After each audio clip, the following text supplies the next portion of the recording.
Good evening and welcome to the Gold Goats and Guns hour here on YouTube and Periscope. My name is Tom Luongo. It is Monday, October 15th. Okay, 15th. You work at home, the days just kind of blend all together. 2018. Hope you all had a great weekend. Let's get right to it because there's a lot to talk about. So today, I put together a blog post this morning without much of an idea of what my conclusion was going to be honest with you. I spent most of the morning working on this article and because I had this sense that something was up. You know, you get that sense every once in a while. You do this job long enough. You watch what's happening in politics long enough. You read enough headlines. You scan your Twitter feed enough. And a number of things just start to pop out at you. Like all of a sudden, and then you see one headline, and all of a sudden, that looks interesting. That changes things. How does it change things? I don't know, but it changes things. So for the last couple of weeks, it's been pretty obvious that things have changed in American politics. The Democrats went for broke against Trump and the Republicans over the Brett Kavanaugh confirmation. As I said before, Kavanaugh was like a bug zapper to a fly, chum to a shark. They couldn't not go into a feeding frenzy over it. They needed to be drawn to it. He was young and white and rich and a Yalie and all of these things. The very definition of evil in today's leftist mindset. And they went for complete broke. And they were broken for it. And I said at the time when McConnell secured his 50th vote or his 51st vote, I wrote a post called Kavanaugh versus Feinstein, Flawless Victory. Because it wasn't a messy fight. It was a very messy fight, and it was a 15-1, 49 confirmation vote. So it's not the definition of a flawless victory, right? But it is when you consider the stakes and you consider the potential fallout from it. By the time it was all done, Dianne Feinstein, neutered. Chuck Grassley's got her by the short and curlies. Mitch McConnell gave the Democrats an ultimatum. You can sit here and filibuster and take all the time you want to confirm these 15 judges, and we'll drag it out just long enough that you won't be able to go home and campaign for the midterms, which I know, you know, your entire life depends on.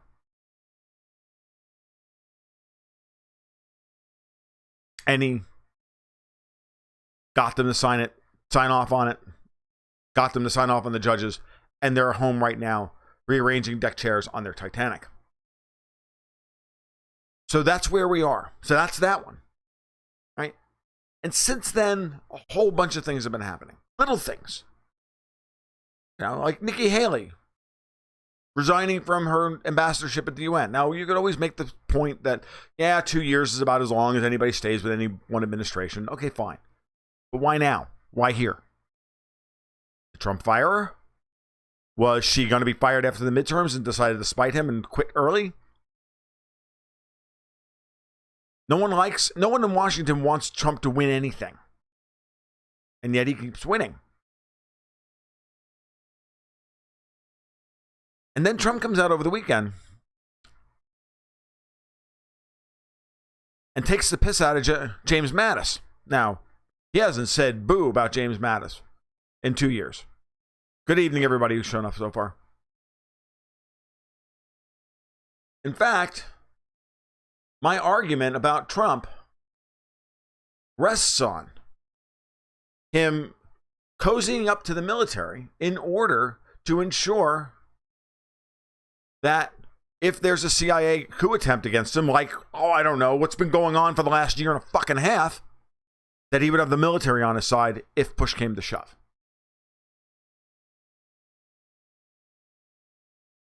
But we also know from Gareth Porter's article at Anti-War, which made the rounds,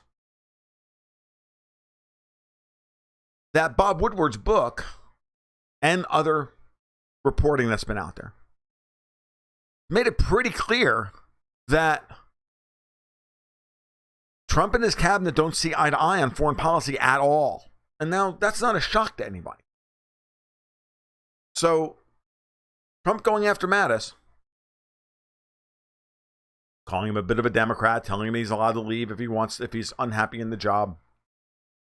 This is Trump seeding the narrative. Does Trump no longer need the military for survival because he's about to roll everybody? Let's keep connecting some dots. Because if Mattis has been, and others, H.R. McMaster before him and others, have been the most strenuously ones arguing the most strenuously to stay in Iran and to stay in Iraq, to stay in Syria and to stay in Afghanistan. No, Riverboat. What I'm saying is that there's a very good possibility. Look, Woodward could have reported what actually happened in the White House, which is that, yeah, the adults in the room didn't want Trump to pull out of Syria and Afghanistan.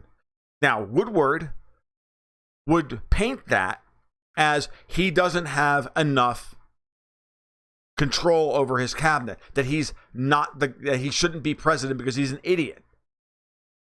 Okay? It doesn't undercut the reality of the situation, which is that they fight about policy decisions. Because one day, Trump's saying we're getting out of Syria, and the next day, Mattis and Bolton and Haley are all going, no!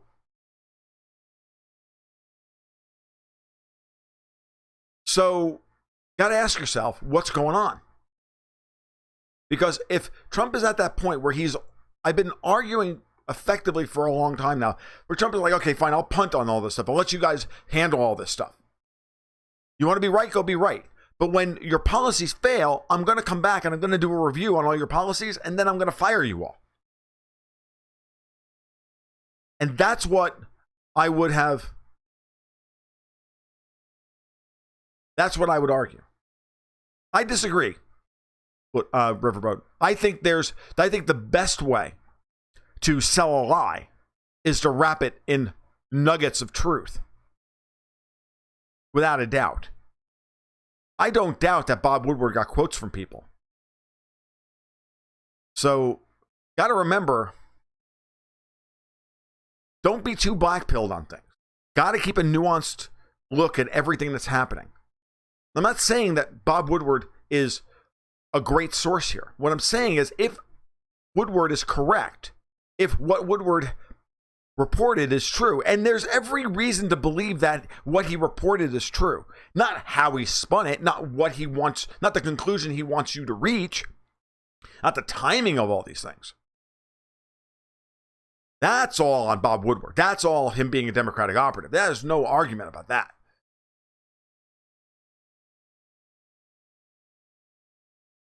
But don't get bogged down in it. Think about it. Think it through.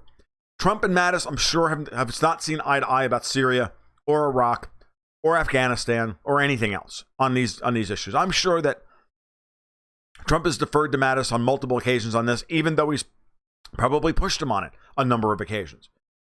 But now the question is, we're far down the road on this Syria thing, where we almost got into a shooting war, which Trump has been steadfastly against from the beginning. And he's got disloyal people working for AIPAC directly, undercutting his attempts at trying to solve the Middle East. At some point, there's going to be a comeuppance, especially if he's winning at the domestic political level, where he's neutering all of his domestic political opponents. Pocahontas, Schumer, Feinstein, all of them. Cory Booker, all of them. Brennan, Comey, Rosenstein, Mueller, they're all done. Because something that Lee Stranahan brought up in the interview I did with him, he reminded me and all of us that why did Mueller immediately put Manafort under a gag order? The same reason that the judge in Martin Armstrong's case put him in solitary confinement for 7 years over a contempt of court charge.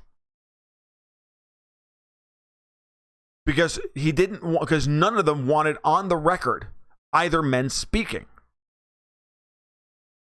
Because if you let either man speak, then all of a sudden all the bodies get, metaphorical and literal, get wash up on shore, get paraded around and put into the public record.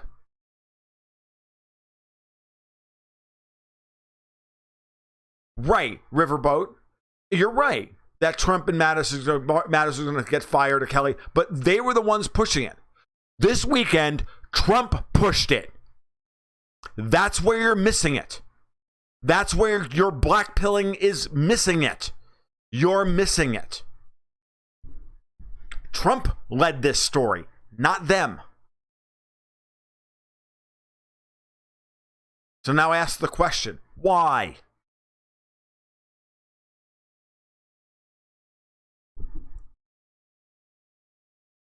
Why? Do the math. Who lost their security clearance over the weekend? Who lost their security clearance 2 months ago? The whole situation with Kashoggi is being pushed by a bunch of guys, by a pair of guys who are hostile to the Saudi regime. He worked for the Washington Post.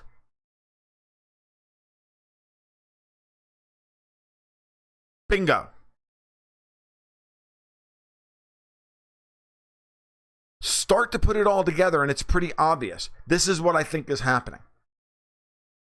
I'm not the only one saying it. I'm not the only one. Actually, a couple of people have thrown this stuff at me. Trump is winning, and he's now cleaning house.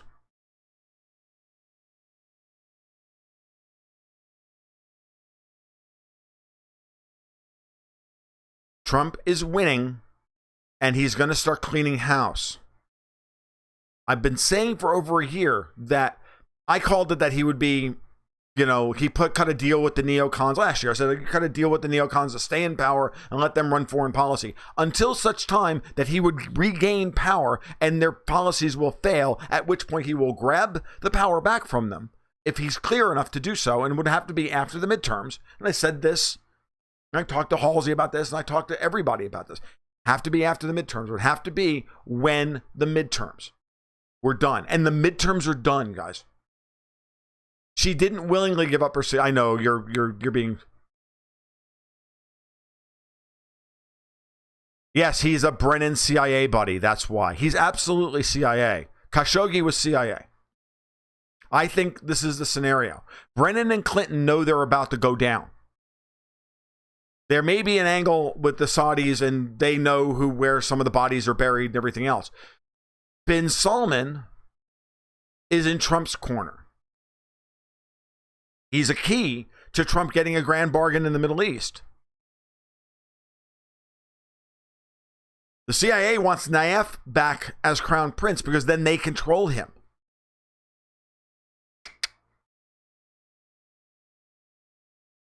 This whole thing was a setup to try and get rid of bin Salman. This whole thing was a setup to get rid of bin Salman. Look at how quickly the rhetoric ramped up that we have to get rid of bin Salman, that no one's going to go to his investment conference, that no one's going to buy into Aramco or any of this stuff, that he needs to be removed. Think about how quickly this thing ramped up. When that happens, every power broker in Washington and Wall Street wants it to happen for a reason. And what reason would that be? Because Donald Trump is winning. That's why. Because he's about to roll every motherfucker out there.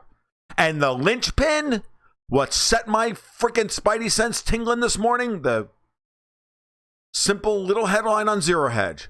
Julian Assange has had his internet and communications restored. Because who the hell do you think had his communications cut off in the first place? The same people who put a gag order on Manafort, the same frickin' people who gagged and nearly had Martin Armstrong killed 8 years ago, those people, the same sons of bitches who are involved in all of this. Because when you really start to do the math, when you really start to pull at all these strings and you start looking at Browder and Khodorkovsky and Berezovsky and Safra and all of them, it all points back to the fucking Clintons, Larry Summers, the Harvard boys, the whole 9 yards in their attempt to take over all of Russia and Central Asia.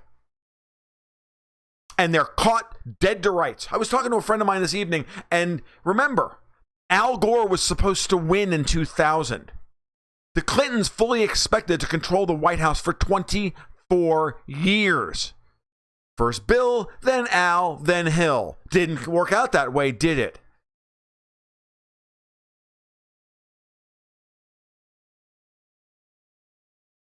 When you have Jamie Dimon and BlackRock, I can't remember the CEO's name of BlackRock, and one other, and SoftBank's freaking stock got crushed over the weekend because they've got Saudi exposure, and all of a sudden the Saudi Arabians are now pariah on Wall Street. That screams Brennan, Clinton, Obama, Soros, Steyer, and the rest of them.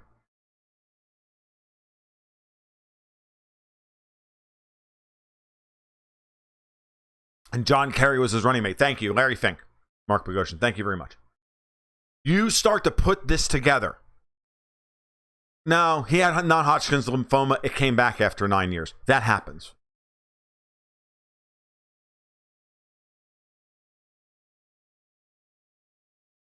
It's not a matter of, Rocket Man, you're missing it. It's not a matter that George W. Bush was any different than the Clintons. It's that the Clintons expected to rule America for 24 years. Kick out the Bushes. Kick out everybody else. Rule over them. No, it's a matter of breaking up that alliance and getting some control over the situation. Because remember, during Obama's time in office, was America's relationship with Israel good or bad? It was terrible. There's a reason why Trump killed the JCPOA. That has nothing to do with what he said publicly so far. And I think it has to do with something else behind the scenes because there's an Iran angle on this. And it has to do with Obama, Clinton, and the rest of them going to kick Israel over the side, kick the Saudis over the side, and hand everything back to Iran. And sell the United States out at the same time so that so that the European Union can actually run the world, which is what everybody wanted. That seems reasonable to me. And this, to me, looks like their last-ditch effort to distract and bind down Trump with bullshit before the midterms in order to wiggle out one last time, to try and wiggle out from underneath this one last time. That's what I think's going on. And I think that the dead giveaway for you is Julian Assange getting his internet back. Because it's the Clintons and Obama and the CIA and the deep state and the shadow government who put the pressure on Ecuador to shut him down. Remember, the Brits are in this ass deep. MI6 is all over all of this stuff. Glenn Simpson Fusion GPS takes the fifth, guys. Rod Rosenstein refuses to go to the meeting, has to be subpoenaed again. Mueller's already effectively admitted that he doesn't have anything. They're not going to be able to try him for anything. There was an article today in the Washington Post, well-written article, explaining to everyone, to the libs, that they don't have anything, that guess what? Collusion isn't a crime. Obstruction of justice is a crime, but everything that Mueller has indicted Russians and for so far precludes an obstruction of justice charge against Donald Trump. Right, so now they're moving back to Ukraine. There's no argument that that's what's going on. Why did Ecuador give him his internet back? Why? Because Trump's in charge now, not the Clintons. That's why. Hillary did not voluntarily give up her security clearance. It was forced from her. And she's just spinning it. Not only her, but 4 other redacted aides, we don't know their names, and Cheryl Mills.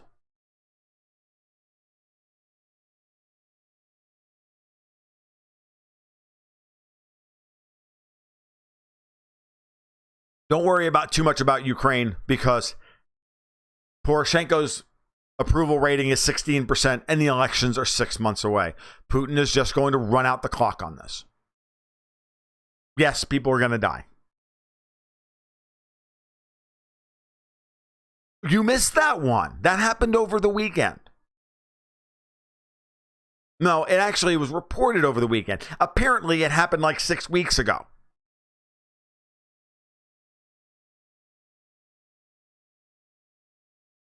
I'm telling you, Trump is setting up to roll the Clintons. It's going to happen. And like everything else, we had to be patient until Trump was in the clear politically on the domestic front. And if you look at the way the Democrats are positioning themselves now, the way they're talking, they are talking like people who are already in opposition mode. They know they're going to lose. They know it.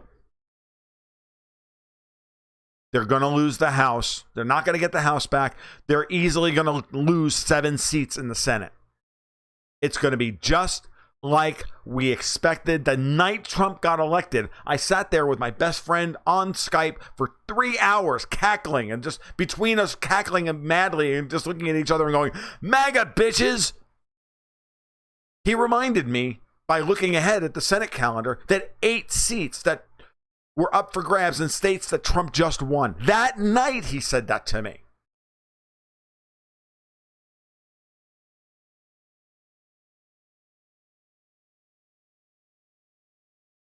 Clinton is done. She's going to jail.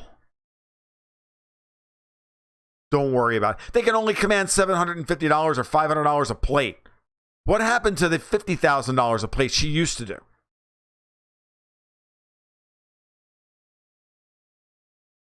So that's my early morning rant. Now let's get on to questions.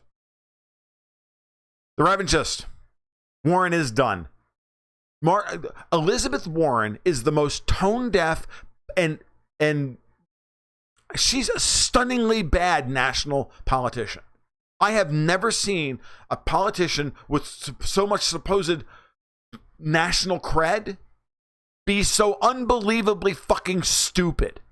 I mean, seriously, she's just bad. Like, comically bad. She should have given up this shit about her being an Indian the minute it came out.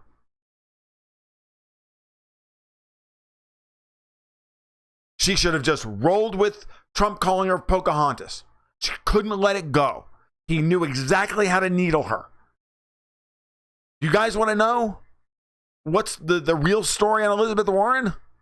The average person has 0.14 or 0.18% Indian in them. You know, Central, South American, North American Indian in them. And their DNA code. They carry that. She's not even baseline. There's a good probability she's not even baseline. That she's whiter than the rest of us.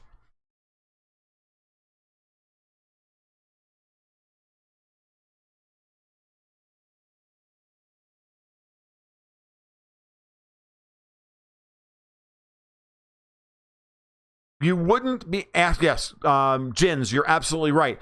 Look, them calling for violence. Hillary saying we're not going to be civil anymore. That's a loser's strategy. They already know they've lost.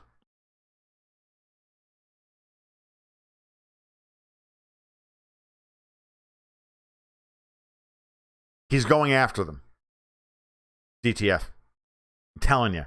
Yeah, I know. It's going to be easy to believe that it's not going to. He's going after them.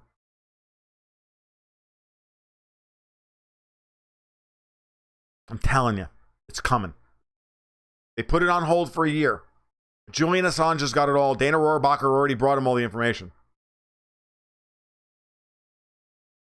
Kessler invited her to join the white supremacists because she's so freaking white. I love it.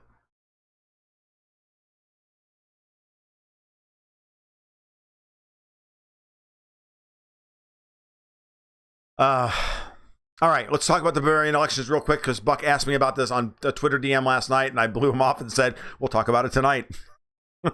And the reason I blew you off last night is, dude, I was just tired. I didn't want to talk about it. And I talk about it enough. But the Bavarian elections came straight down the polling front. One of the things to remember is that there's the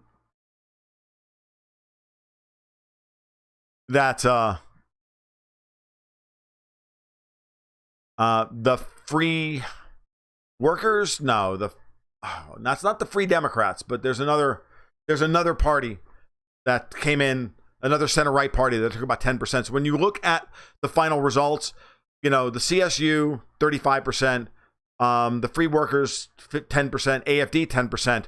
That's 55% center-right right there. Good night, Martin Ham. Thank you for stopping in at such a late time. Take care. Keep your stick on the ice, dude. So you're talking about the center-right vote took over 55% of the vote in Bavaria. So that's not a big deal. AFD took 10%, the Free Voters. Thank you. And the Greens took 17.5%. The Greens did really well. And a guy on Zero Hedge, one of the commenters on Zero Hedge, made a really astute observation about the Greens and Dieselgate and Volkswagen. And I thought that was a really interesting angle on it. I don't remember the whole thing, but it was really interesting that's part of the reason why the Greens saw a surge in popularity because of Dieselgate. Which is a real shame, honestly, because Volkswagen didn't really do anything wrong. And I know that's really unpopular to say, but when you look at the amount of soot that those cars were putting out, it was ludicrous. Absolutely ludicrous. The difference was the numbers are still so unbelievably low. It's to not even be believed. Volkswagen was harmed materially, and Volkswagen stock and shareholders and everybody else were absolutely in every way materially harmed by asinine rules designed from the ground up and a witch hunt designed from the ground up to take their cars off the market so that Tesla and the other shitty electric cars could stay on the market, because Obama wanted the internal combustion engine gone by 2024.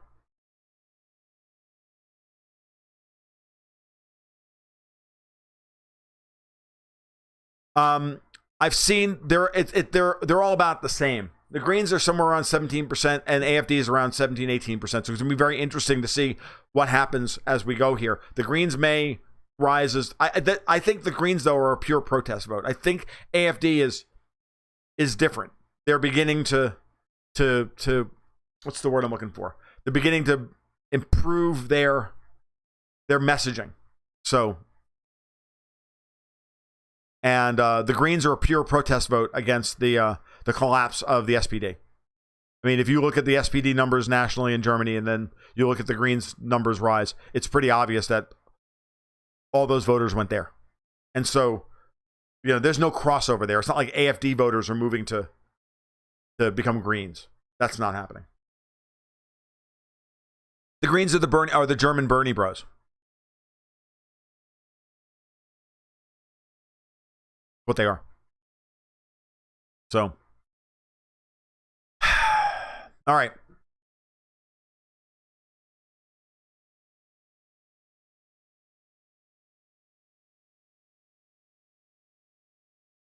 Yeah, I mean, container ships burn crude oil, Harambe's Ghost, by the way. Do you ever hear the term number 6 bunker fuel? Number 6 bunker fuel is crude oil. They burn crude oil with all the dirt and all the crap and everything else that's in it. It hasn't even been cleaned up. It just goes through a filter before it hits the boiler. Yeah, and since the Greens are insanely pro-open borders, do you really think that that's going to mesh with a German electorate that is now firmly 55% against open borders? So what does this mean for Merkel and the EU? Well, it depends on who you talk to. Because over the weekend, everybody was trying to spin that, this will be good for Merkel because it'll force the CSU to back down and not be in so much opposition to her. Like, who writes this shit? No, what's going to happen here is that the CSU, which is a major freaking party with a lot of political power, is going to look at the situation and go, being a part of Merkel's coalition is killing us. So, I don't know that anything happens in the short term. But if the polls nationally keep moving like they are, and Merkel's down under 20%, because right now the CSU-CDU nationally is only polling at 28%. You slip out about 8% for the CSU, and the CDU's only polling about 20%. And now we look like Spain, where like 4 parties are are between 18 and 22%. How are you supposed to form a fucking government out of that? Something has to give here. And something will start to coalesce. Because and that's when the polls will really start to move. And that's what everybody's worried about.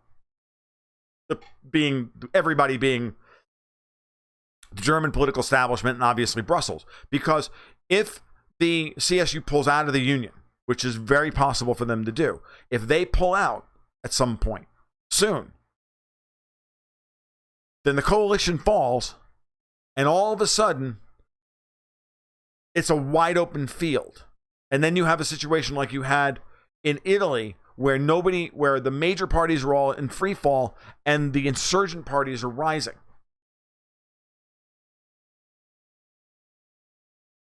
Now, you won't have the same situation in Italy because both M5S and the League are both rabidly anti-immigration. Whereas AfD versus the Greens, so there's no compatibility there. I mean, there's zero crossover. So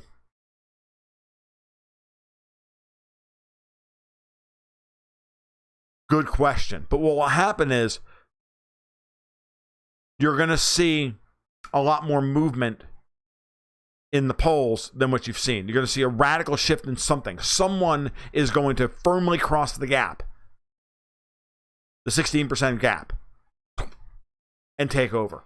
Someone is. And my bet's on AfD.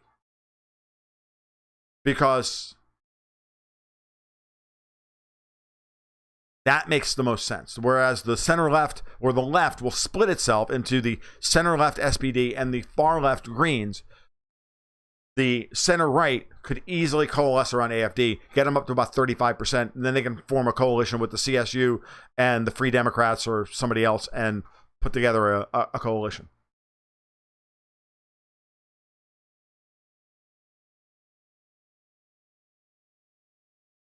If Hillary goes down and Merkel goes down, it will be the end of pantsuit globalism. Yeah, I know. Well, it'll definitely be the end of the depends globalism. Because then, right after that, Soros will get all of his... See, here's the thing. What you guys have to understand is that once Trump starts to roll these people up, once he starts to go after even the lower order ones, the lower order players, they're all going to start turning on each other. It's all going to be like sharks. They're going to, in a frenzy, or they're all going to just turn on each other. Right? As quickly as you could possibly imagine. They're going to turn on each other like you would not believe. And then Katie bar the door. They all go down. Because at the end of the day, we already know who's doing all this. It's not like we don't know. It's not like we can't see them. They're right there. Look. So, I mean, the idea that, you know, they can't pull what the investment banks do. When Goldman's out there destroying countries and rigging markets and they're caught, they just blame it on some third-class dude who exceeded his risk limits. And then they fire him and they let the Southern District of New York put him in jail for a few years. He gets out of jail, they hand him a couple of $1 million as hush money, and we never hear from him again.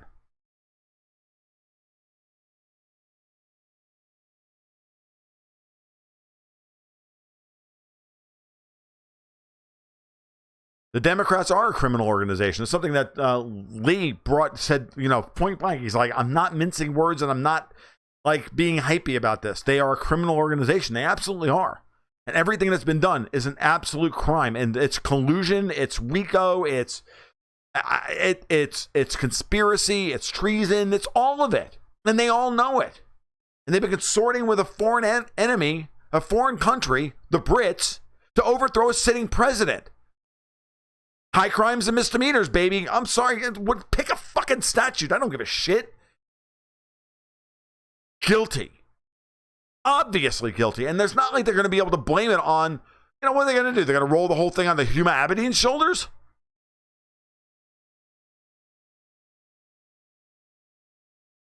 Like, we're not going to be happy with Cheryl Mills going down.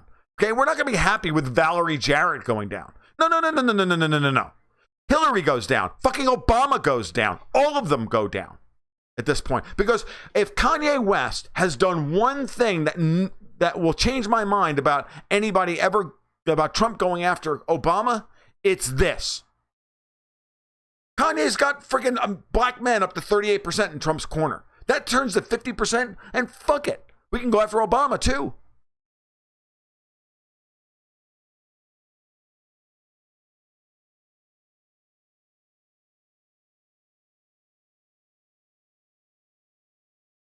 I did not hear about the Chinese spy getting caught in Belgium.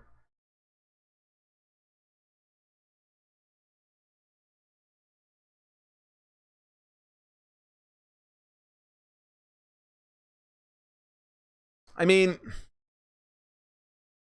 FYI, need a public service announcement. I will be on with Halsey and Dustin Gold right after this at 9:30 on the newly revamped Halsey News thing. So, should be fun. We're going to talk about Assange. Could polling be so far off that the Republicans actually gain seats in the House? Yes. Go look at the RCP average. Go look at Real Clear Politics and note that all of the toss-ups left are in Republican-held districts. Now remember that in the United States, 95% of incumbents win. See, you start rolling these people up. At some point, you can't buy people off. Especially if you can tie any of this shit to OSF. If they can tie any of this stuff, hold on for a second. If they can tie any of this stuff, all right, not important, to OSF,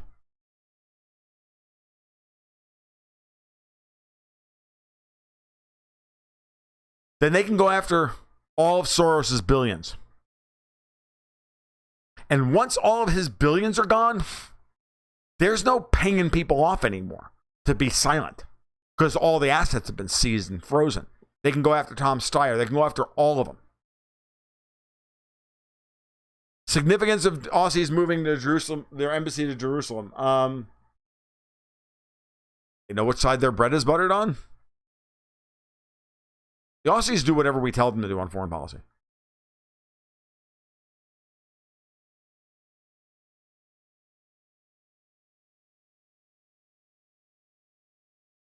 Hey, note also, hold on for just a second. My phone in. Note also, I know, and Giuliani wrote the book on RICO. Let's not kid ourselves. Not that I'm a big fan of RICO. As a matter of fact, I find RICO, unbelievably tyrannical, but whatever. The culture, losing the culture war to rapid onset rapid onset gender dysphoria, and the Democrats, fuck that. Put on the fucking brass ring and RICO the fuck out of these assholes, because something needs to happen. But don't forget in the process that, well, have fun with it.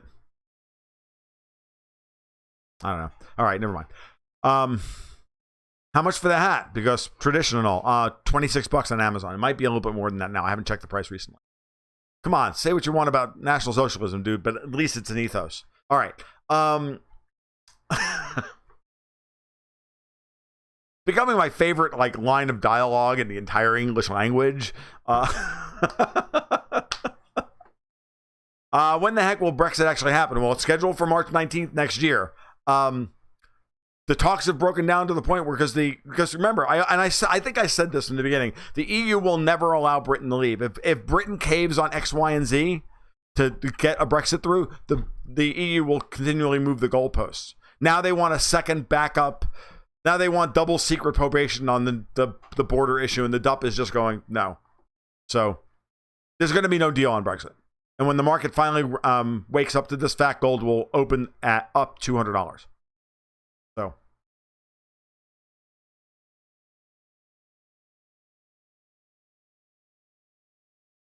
Oh, wow. I like that, Mega Hello. So, we will give out debt jubilee to a whole bunch of student debt with the seized assets of Steyer, Soros, and all the other oligarchs. That'd be great. Would be a great campaign slogan, even if the assets weren't enough. They're not enough because it's $1 trillion problem. But, it's a nice way to get rid of 10% of it. You got to lower everybody's. I mean, it's just debt. All you got to do is just turn to the banks and go, it's just $20 billion. It's just $40 billion. It's like, let's just get rid of the most egregious student debt. Let's start with $50 billion a year. And just discharge it and get it out of the way. Yes, the problem with RICO and Cosby is they're terrible. Civil liberties, they're completely tyrannical laws. Oh, you'll get the millennial vote. Oh, hell yeah.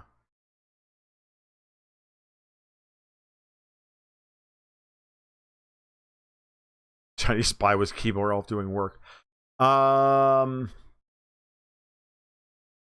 Yes, Trump will have to fire Sessions to get a real AG. I think that's a foregone conclusion. The question now is who. Oh, by the way, Mike Pence is working for the bad guys as well. That speech he gave over the weekend was pure APAC bullshit. Pure. In every way, manner, shape, and form.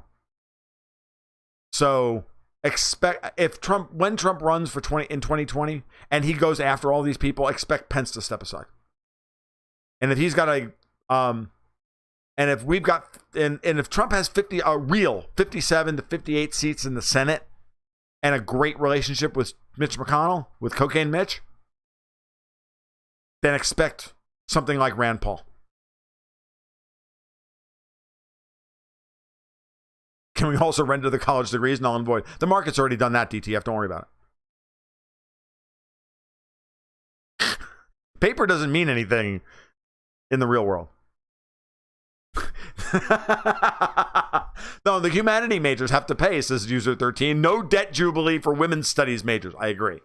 But for all the chemists and the finance guys and the engineers and all them, yeah, especially the chemists, all 5 of us. Pence works for Bill Kristol, absolutely. Therefore, he's going to be thrown out.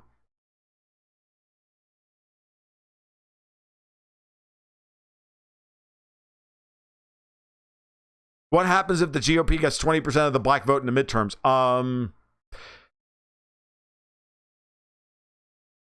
They have a filibuster-proof majority in the Senate, and they own the House by 30 or 40 seats.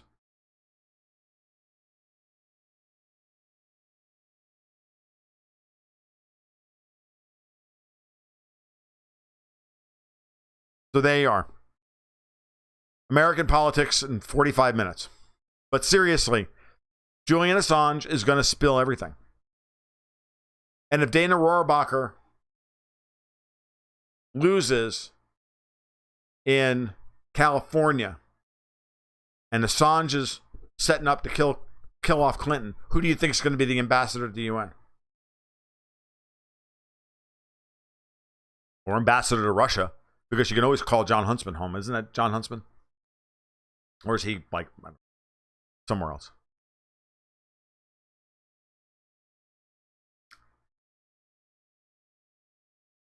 What else we got? It is good and bad, but a lot of the older Republicans are giving way to younger Trump guys. So it's going to be a much stronger majority regardless of what happens. Trump will need to pardon Assange. I think he's going to get Assange out from underneath the Brits. Eventually, I think this is how this all goes down. But you have to neuter the British deep state in some way, and the only way to neuter the British deep state is to start going after all of them. Yes, Bolton and Pompeo, of course they hate Assange. Why do you think that is?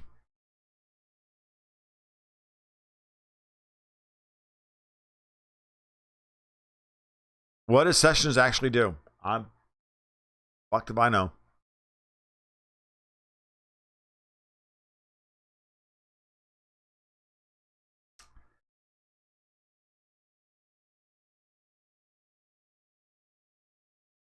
I'm just trying to save some energy until I got to do Halsey later. Yes, he has the Brit. He has the Brits leverage with Spygate and the dossier. The British deep state is neutering itself with Skripal, but it's again, never ever underestimate, the venality of these people. Okay. Oh, and by the way, did anybody not notice this one either? Syria and Israel opened up the Kenetra crossing into the Golan Heights yesterday. They talked about it for a couple of months. They did it yesterday. So, they don't all talk a good game, but at the end of the day, it's working out. I will be on with Halsey. I will be on Halsey News Live at 9:30. You can check my Twitter feed for the link. You can also, when you go to my YouTube page, if you just click on Halsey News, because I'm subscribed to him, so you'll find it right there. What about the Saudi assassination of the journalist? Sorry, Archie, I covered a lot of that earlier. Sears? Do you really want to talk about Sears? Sears has been dying for years, and they didn't do anything to stop. The Sears is just part of the commercial real estate issue. It's part of the death of the mall and everything else. What do you think Trump's personal feelings are towards Assange? I would not know.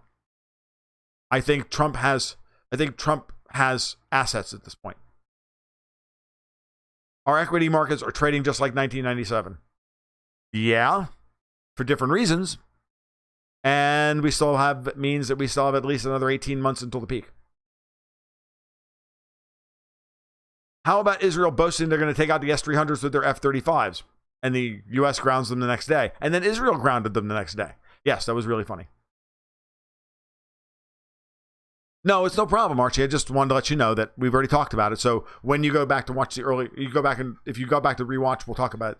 You'll see what I talked about earlier. So no worries, love. It's all cool. Peter Schiff has been predicting a bigger crash than 08 since 08.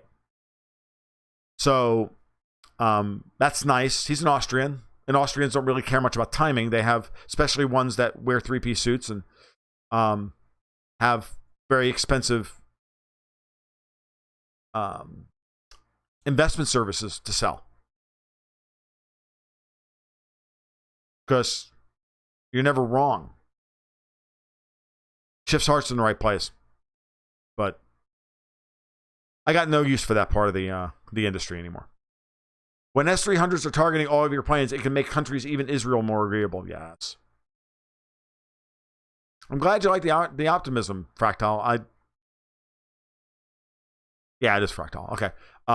Couldn't quite tell if that was an eye on the end or not.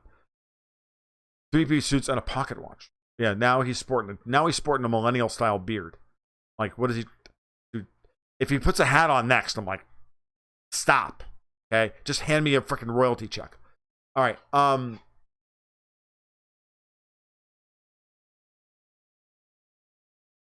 Trump gets a lot more truth than people want to give him credit for. And Trump's got good instincts. He's got a good relationship with Rand Paul. I mean, dude, all three of them were on stage in Kentucky last night. The S-300 is not hyped. You and I, we've been over this. Are Israeli planes flying over Syria right now?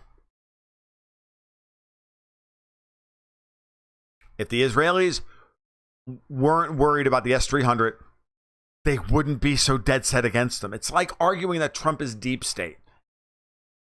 If Trump is deep state, then why is the deep state so angry about him? Yes, the Dems are going out of their way to downplay immigration and border issues. I saw that as well. That's, of course, because it's a losing issue at this point. They're done, guys. They're done. They're already acting like losers. They're already in opposition mode. They're already in opposition mode. So love it, live it, learn it, be it. And yeah, the F-35s, they could fly, maybe, against some. You got to remember that what Russia's putting in place is a full spectrum. I mean, I've read a lot of technical stuff on this, and it's just that what they're putting in place, or at least enough, is not just S-300s. It's everything that goes along with that. It's the entire air defense system and multi-level and multi-band radar system that eventually they're going to shoot down even F-35s. F-16s don't have a chance. So,